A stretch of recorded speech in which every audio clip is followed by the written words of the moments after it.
السلام علیکم ورحمۃ اللہ وبرکاتہ۔ پہلے آپ لوگ میں معذرت چاہتا ہوں تمامی لوگوں سے کہ جو میں وقت دیا تھا اس وقت پہ میں آپ کے سامنے لائیو نہیں آ سکا، اس لیے میں بہت ہی معذرت چاہتا ہوں، اس لیے کہ بہت دیر سے میں کوشش کر رہا تھا لیکن نیٹ ورک خراب ہونے کی وجہ سے میں آپ کے سامنے نہیں آ پا رہا تھا۔ بہت ہی میں معذرت چاہوں گا، بہت سے لوگ منتظر ہوں گے اور بہت سے لوگ انتظار بھی کیے ہوں گے، لیکن میں سب لوگوں کی طرف سے بہت ہی ادب و احترام کے ساتھ میں معذرت چاہتا ہوں کہ آپ ہمیں معاف کرنے کی زحمت دیں۔ بہرحال جو وقت دیا تھا وقت سے زیادہ ہو چکا ہے، میں کوشش کروں گا کہ اپنی بات کو شروع کروں، دھیرے دھیرے لوگ جڑتے رہیں گے اور آتے رہیں گے۔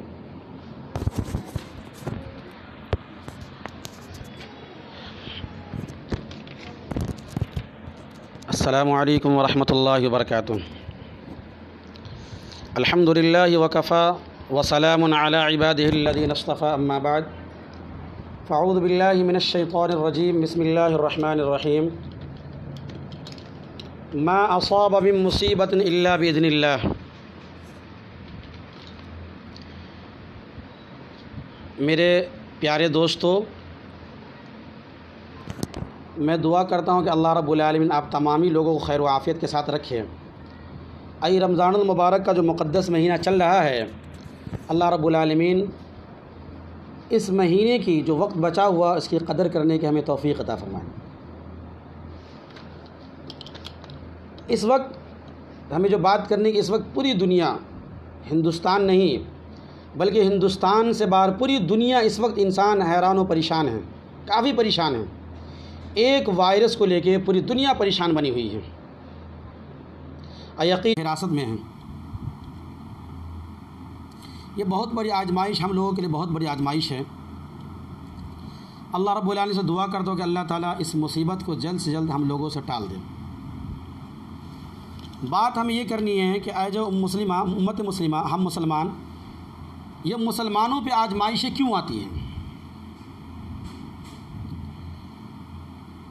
ہم امت مسلمہ کو سوچنے کی ضرورت ہے کہ مسلمانوں پہ آزمائشیں کیوں آتی ہیں۔ قرآن کریم میں اللہ نے ارشاد فرمایا وَلَنَبْلُوَنَّكُمْ بِشَيْءٍ مِّنَ الْخَوْفِ وَالْجُوعِ، کہ میں تمہیں آزماؤں گا بھوک کے ذریعے، ڈر کے ذریعے، خوف کے ذریعے میں تمہیں آزماؤں گا، میں تمہارا امتحان لوں گا۔ تو جو بھی مومن دنیا میں آیا ہے، جو بھی مسلمان دنیا میں آیا ہے، وہ آزمایا جائے گا، اس کی آزمائشیں ہوگی اور ہمیشہ آزمائشیں ہوتی رہی ہیں۔ ہر نبی کی آزمائشیں ہوئی، حضرت ابراہیم علیہ السلام کی دیکھیے آزمائش ہوئی، حضرت اسماعیل کی آزمائش ہوئی، حضرت یعقوب کی آزمائش ہوئی، خود محمد صلی اللہ علیہ وسلم کی آزمائش ہوئی۔ اور خود آپ صلی اللہ علیہ وسلم فرماتے ہیں کہ اس دین میں جتنی میری آزمائش ہوئی اتنی کسی نبی، کسی انبیاء کی آزمائش نہیں ہوئی، بہت آزمائش میری ہوئی ہے۔ تو دنیا میں جو بھی آیا ہے نا، آزمائشیں ان کی ہونی اور ہو کے رہی ہے۔ تو ہمیں اس بات کو دل میں بیٹھا لینا ہے کہ ہم دنیا میں آئے ہیں تو اللہ رب العالمین ہمارے آزمائشیں لیں گے۔ اب آزمائش کیوں ہوتی ہے اس کو سمجھنے کی ضرورت ہے۔ آزمائش ایک تو جب بندہ گناہ کرتا ہے نا، اللہ تعالیٰ کی جب بندہ نافرمانی کرنے لگتا ہے تو اللہ رب العالمین کی طرف سے غضب کے فیصلے نازل ہوتے ہیں، اللہ تعالیٰ کی طرف سے ناراضگی کے فیصلے ظاہر ہونے لگتے ہیں اور اللہ تعالیٰ کی طرف سے عذاب اترنا شروع ہو جاتا ہے اور بندہ پریشان ہونے لگتا ہے۔ جب بندہ کا رشتہ، جب بندہ کا تعلق اللہ سے ٹوٹنے لگتا ہے تو اللہ رب العالمین کی طرف اللہ تعالیٰ بندوں کو آزمائش میں ڈال دیتے ہیں۔ جو قرآن کریم میں نے خود میں پڑھا، ما اصاب من مصیبت الا باذن اللہ، اسی طریقے سے دوسری جگہ اللہ تعالیٰ ارشاد فرماتے ہیں ظہر الفساد فی البر والبحر بما کسبت ایدی الناس، کہ جو فتنہ فساد زمین کے اندر، خشکی کے اندر، تری کے اندر جو بھی فتنہ فساد ہوتا ہے وہ سب تمہاری بدعمالیوں کی وجہ سے ہوتا ہے، وہ سب تمہارے کرتوت کی وجہ سے ہوتا ہے۔ جو بھی فتنہ فساد ہوتا ہے، جو بھی آزمائشیں اللہ کی طرف سے آتی ہے، تو ایک تو سب سے بڑی وجہ ہوتی ہے کہ ہمارے گناہوں کی وجہ سے ہماری آزمائش ہوتی ہے۔ دوسری وجہ یہ آزمائش کی ہوتی ہے اللہ رب العالمین اپنے بندوں کو آزمانا چاہتے ہیں، وہ دیکھنا چاہتے ہیں کہ میرا بندہ جو میرے اللہ ہونے کا اور میرے نبی محمد صلی اللہ علیہ وسلم کے نبوت کا اعلان کرتا ہے، واقعی دل سے کرتا ہے کہ نہیں کرتا ہے، اپنے دعوے میں کتنا سچا ہے، اس کھڑے کھوٹے کو اللہ تعالیٰ آزمانا چاہتے ہیں۔ اسی کو اللہ تعالیٰ دوسرے کا ارشاد فرمایا، احسب الناس ان یترکوا ان یقولوا آمنا وهم لا یفتنون، کیا تم نے یہ گمان کر رکھا ہے، کیا تم نے یہ سوچ رکھا ہے کہ دنیا میں تم آئے ہو اور آزمائے نہیں جاؤ گے؟ نہیں، اللہ نے کہا آزمائش ہوگی، فَلَيَعْلَمَنَّ اللَّهُ الَّذِينَ صَدَقُوا وَلَيَعْلَمَنَّ الْكَاذِبِينَ، کہ میں اس آزمائش کے ذریعے سچے اور جھوٹے کی پہچان کرنا چاہتا ہوں کہ کون سچے ہیں، جو اللہ تعالیٰ کے ایک ہونے کا اور میرے اللہ کو ہونے کا جو دعویٰ کرتے ہیں، میری باتوں کو جو مانتے ہیں، اس آزمائش میں کتنے کھڑے رہتے ہیں۔ سچے جھوٹے کی میں پہچان کرنا چاہتا ہوں آزمائشوں کے ذریعے، کہ آزمائش دنیا میں ہم آئے ہیں، ہماری آزمائش ہوتی رہی اور آزمائش ہوتی رہے گی۔ تیسری آزمائش اللہ تعالیٰ اپنے نیک بندوں کی لیتے ہیں، تو دنیا میں اللہ تعالیٰ ان کی آزمائش میں مبتلا کر کے ان کو مقام عظمیٰ تک پہنچانا چاہتے ہیں، بلند مقام تک پہنچانا چاہتے ہیں۔ تو بہرحال اس وقت جو پریشانی ہے، ہم امت مسلمہ ایز اے مسلم ہمیں اس بات کا احتساب کرنا چاہیے کہ یقیناً اللہ رب العالمین اس وقت ہم سے ناراض ہے، اور ناراض ہونے کی وجہ سے اللہ تعالیٰ اس وقت جو ایک اللہ کی رحمتیں روٹ چکی ہے، اللہ کا غضب نازل ہو چکا ہے، اس غضب کو کیسے ختم کیا جائے اور اللہ تعالیٰ کی رحمت ہم پہ متوجہ کیسے ہو، اسی پہ غور کرنے کی ضرورت ہے۔ یہ رمضان کا آخری عشرہ چل رہا ہے اور رمضان کا بہت مقدس مہینہ ہے، اس مہینے میں اللہ تعالیٰ کو ہم راضی کرنے کی کوشش کریں۔ کیسے اللہ تعالیٰ کی رحمت متوجہ ہوگی، کیسے یہ پریشانی ہم سے دور ہوگی، اس پریشانی کا واحد علاج یہ ہے کہ اللہ نے قرآن کریم میں کہا توبہ اور استغفار۔ جب بندہ توبہ اور استغفار کرتا ہے نا، تو اللہ رب العالمین اس سے تمام پریشانیوں کو دور کر دیتے ہیں، ان کی تمام آزمائشوں کو دور کر دیتے ہیں۔ جب بندہ اللہ کے سامنے آتا ہے، روتا ہے، گر گراتا ہے، اللہ کے سامنے اپنی ضرورتوں کو رکھتا ہے، تو اللہ کو بہت پیار آتا ہے۔ خود اللہ حدیث پاک میں ہے کہ اللہ کے رسول صلی اللہ علیہ وسلم ارشاد فرمایا کہ اللہ تعالیٰ کے اندر نہایت غایت درجے کی حیا ہے۔ جب بندہ اللہ کے سامنے آتا ہے، اپنی ضرورتوں کو رکھتا ہے، اپنی ضرورتوں کو اللہ کے سامنے پیش کرتا ہے، تو اللہ رب العالمین اس بندے کی دعا کو سنتے ہیں، اور اس بندے کو اللہ رب العالمین ان کی دعا کو سننے کا اللہ تعالیٰ ان کے بندے کو تمام ضرورتوں کو پورا کر دیتے ہیں، معاف کر دیتے ہیں۔ اس لیے ہمیں پہلا کام جو کرنا ہے توبہ اور استغفار کرنا ہے۔ توبہ استغفار کے بے شمار فائدے ہیں۔ سورہ نوح کے اندر اللہ تعالیٰ نے ارشاد فرمایا فَقُلْتُ اسْتَغْفِرُوا رَبَّكُمْ إِنَّهُ كَانَ غَفَّارًا وَيُرْسِلِ السَّمَاءَ عَلَيْكُمْ مِدْرَارًا وَيُمْدِدْكُمْ بِأَمْوَالٍ وَبَنِينَ وَيَجْعَلْ لَكُمْ جَنَّاتٍ وَيَجْعَلْ لَكُمْ أَنْهَارًا، کہ اللہ نے کہا جب بندہ توبہ اور استغفار کرتا ہے تو میں ان کے گناہوں کو بھی معاف کرتا ہوں، ان کے اولاد میں بھی برکت دیتا ہوں۔ تو جن کے پاس اولاد نہیں ہیں ان کو چاہیے کہ اللہ کے سامنے توبہ اور استغفار کرے، اپنے گناہوں کی معافی مانگے۔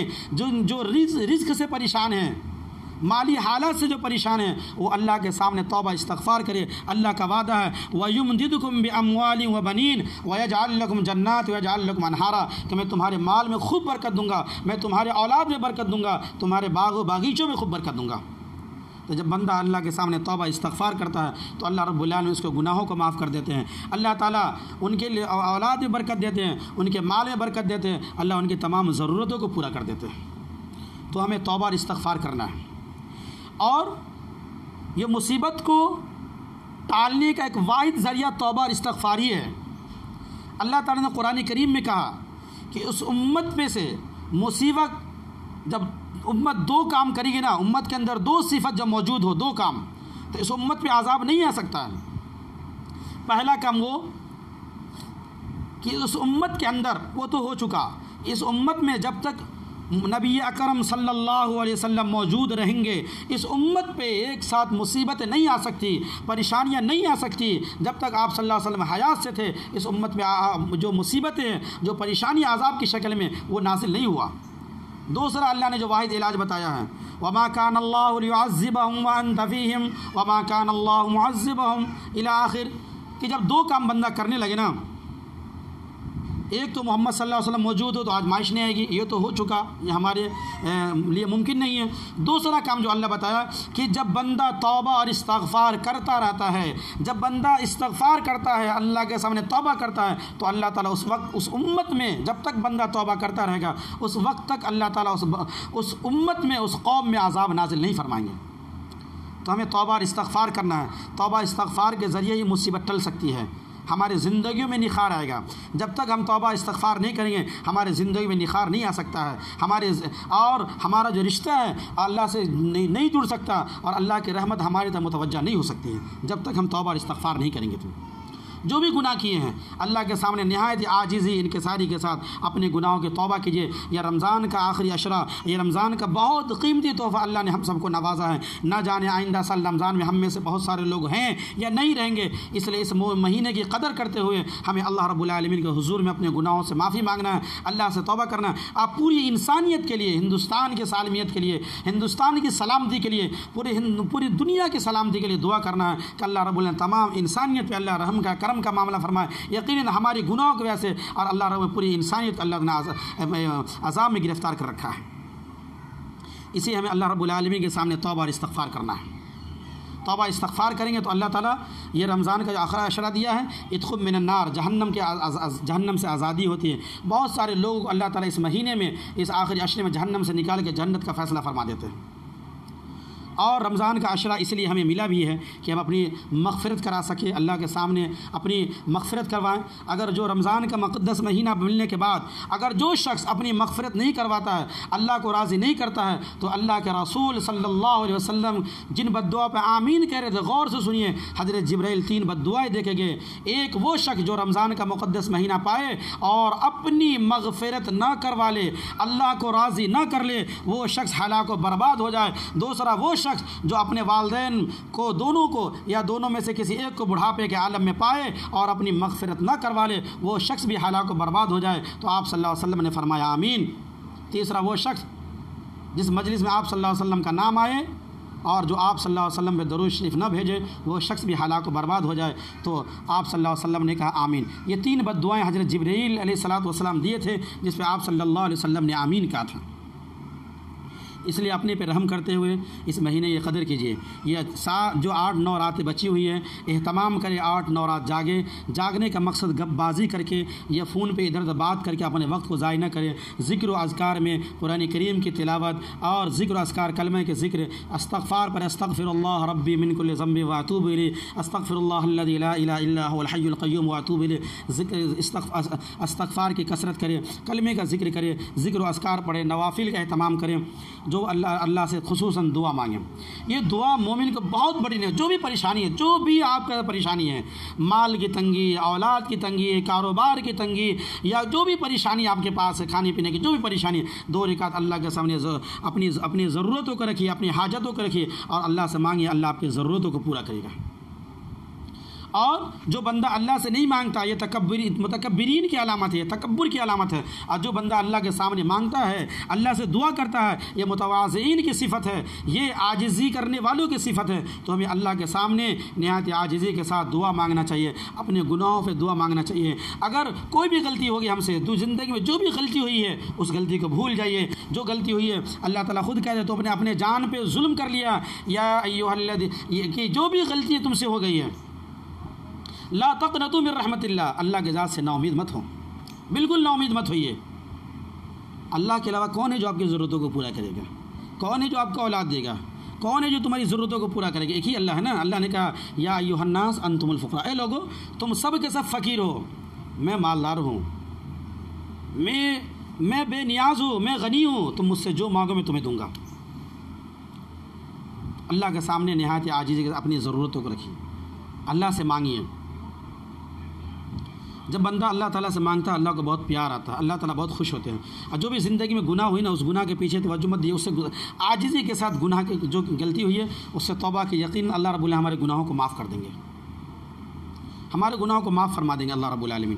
اس لیے اللہ کے سامنے آج دعا کیجیے اور اپنے گناہوں کی معافی مانگیے، گناہوں سے توبہ استغفار کیجیے، سچی پکی توبہ، عزم کیجیے کہ جو بھی غلطی اللہ ہم سے ہوئی آئندہ کبھی نہ کریں گے۔ جو غلطی ہوئی اس پہ شرمندگی کا اظہار کیجیے، افسوس کیجیے، اور تیسری کہ اللہ تعالیٰ کے سے معافی مانگے، آئندہ نہ کرنے کا عزم کیجیے، سچی پکی توبہ کیجیے، اللہ تعالیٰ ہمارے گناہوں کو معاف کر دیں گے۔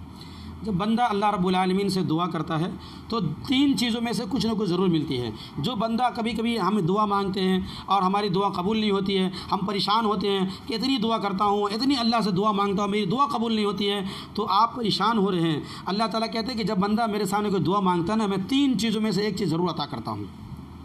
یا تو جو بندہ مانگتا ہے اسے وہ مل جاتا ہے، یا دعا کے صدقے میں جو اسے پریشانی آنے والی ہوتی ہے اللہ تعالیٰ اس پریشانیوں کو ٹال دیتے ہیں، یا دعا کی وجہ سے اللہ تعالیٰ وہ دعا جو مانگتا ہے اللہ اس کو مؤخر کر دیتے ہیں، اس کو کل قیامت کے دن اس سے انعام سے نوازیں گے۔ جو دعا مانگی تھی وہ اللہ تعالیٰ کل قیامت مؤخر کر دیتے ہیں اور اس کا انعام، اس کا بدلہ کل قیامت ملے گا۔ جب کل بندے کو بتایا جائے گا جو دنیا میں تم دعا مانگے تھے، تمہاری دعا یہ قبول نہیں ہوئی تھی، اس کا یہ انعام ہے، بندہ اتنا خوش ہوگا کہ دعا کرے گا، افسوس کرے گا، کاش دنیا کے اندر میری ایک بھی دعا قبول ہونے کی گئی ہوتی، کیا میرے سے اتنا بڑا انعام کا معاملہ کیا جا رہا ہے۔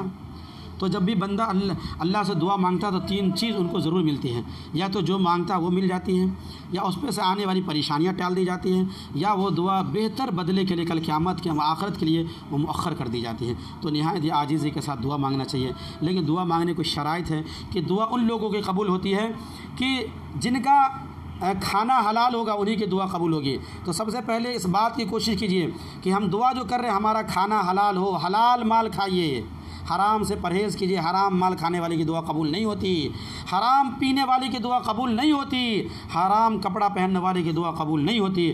تو حلال مال کھائیے، حلال پیجیے، حلال کپڑا پہنیے، انشاءاللہ اللہ رب العالمین آپ کی دعا کو قبول کریں گے، آپ کی تمام ضروریات زندگی کو اللہ تعالیٰ پورا کریں گے، اور جو مانگے وہ ملیں گے۔ یہ رمضان کا آخری عشرہ بہت قیمتی عشرہ ہے، بہت ہی قیمتی عشرہ ہے، اس کی قدر کیجیے، ایک ایک لمحے کی قدر کیجیے، اپنے وقت کو ضائع مت ہونے دیجیے، اپنے لیے دعا کیجیے، تمام عالم انسانیت کے لیے دعا کیجیے، اپنے والدین کے لیے دعا کیجیے۔ اور آخری کام ہے کہ یہ مہینہ ہمدردی کا مہینہ ہے، غمخواری کا مہینہ ہے، آپ کے رشتہ دار، آپ کے عزیز و اقربا جو بھی اگر کوئی ضرورت مند ہے ان کے ضرورتوں کا خیال رکھیے، کوئی اگر ضرورت ہے ان کے ضرورتوں کا پورا خیال رکھیے کہ ہم سے جو بھی ہو سکے ان کو وہاں تک پہنچانے کی کوشش کیجیے۔ ایسا ہوتا ہے کہ ہم دنیا کو خوب لٹاتے ہیں، خوب دیتے ہیں، لیکن اپنے رشتہ داروں کو بھول جاتے ہیں، تو اپنے رشتہ داروں کا بھی خوب خیال رکھنا ہے۔ لیکن خیال رکھتے وقت ضرورتوں کی جب مدد کر رہے ہیں، صدقہ خیرات کر رہے ہیں، تو اللہ کے واسطے نام و نمود کے لیے نہیں، کسی کی تصویر لے کے ویڈیوگرافی کر کے کسی کو حقارت کی نظر سے مت دیکھیے، یا اس تصویر کے ذریعے، اس ویڈیو کے ذریعے سامنے والے کو تذلیل مت کیجیے۔ قرآن کریم میں اللہ تعالیٰ کہتے ہیں لا تبطلوا صدقاتکم بالمن والاذى، کہ اذیت کے ذریعے اپنے صدقہ کو زائل مت کرو، برباد مت کرو۔ کسی کو کچھ لینا دینا ہو تو چپکے سے دیجیے، کسی کو کچھ لینا ہو، کوئی بھی کچھ دینا ہو تو دائیں ہاتھ سے دیجیے، بائیں ہاتھ کو خبر نہ ہو، کسی کو نام و نمود نہ ہو۔ اللہ کے واسطے کسی کی تصویر مت لیجیے، کسی کی ویڈیو مت لیجیے، اس کو سوشل میڈیا پہ شائع کیا جاتا ہے، ویڈیو کو، تصویر کو، آپ کو کیا معلوم کتنی اس بندے کو دیکھنے کتنی حقارت محسوس ہوتی ہوگی۔ اس لیے اگر ایسا کرنا ہے تو اللہ نے کہا کسی کو صدقہ خیرات دینا ہے، اس سے بہتر ہے مت دو، اذیت مت دو، بلکہ بھلی بات کر لو، یہ بہتر ہے۔ قول معروف و مغفرہ خیر من صدقۃ یتبعها اذی، کہ صدقہ خیرات جو اذیت دینے والی ہے اس سے بہتر ہے کہ اس سے بھلی بات کے لیے صدقہ خیرات مت دیجیے۔ دوسری بات یہ ہے کہ ہم اپنے رشتہ داروں کے ایسے موقع پہ ان لوگوں کو بھول جاتے ہیں جو ہماری بات نہیں مانتے، بیچ میں انبن ہو جاتا ہے یا کوئی ایسی بات ہو جاتی ہے تو ہم ان رشتہ داروں کو بھول جاتے ہیں جو ہمارے ہاں میں ہاں نہیں ملاتے ہیں۔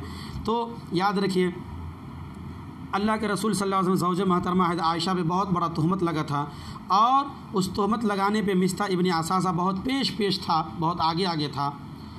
حضرت ابو بکر رضی اللہ تعالیٰ عنہ مال وظیفہ جاری کیا مصطح ابن اساسہ کو دیا کرتے تھے۔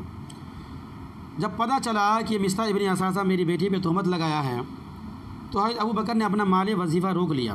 اللہ کی طرف سے احکامات نازل ہوئے، وَلَا يَأْتَلِ أُولِي الْفَضْلِ مِنكُمْ وَالسَّعَةِ، یہ کہا گیا کہ مالدار کو کہیے کہ اپنا ہاتھ نہ روکے، اپنے ضرورت مندوں کی ضرورت کو پورا کرے۔